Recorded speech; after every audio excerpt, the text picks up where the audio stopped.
کسی اور کا بھی آپ رکھ سکتے ہیں، ٹھیک ہے جی۔ تو یہ جو بچہ ہے یہ پروسیس، اس میں آپ ڈیفینیٹلی فزیولوجیکل چینجز آتے ہیں، آپ کی باڈی سویل اپ ہو جاتی ہے، پھر واپس اپنی جگہ پہ آتی ہے۔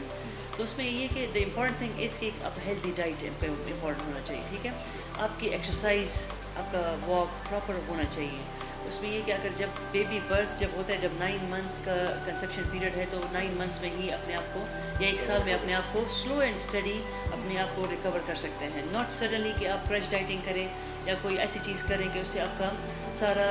مطلب اگر آپ چاہتے ہیں کہ میں 2 مہینے میں وہ ہوں تو دیٹ از امپاسبل، اینڈ اور آپ کو کرنا بھی نہیں چاہیے،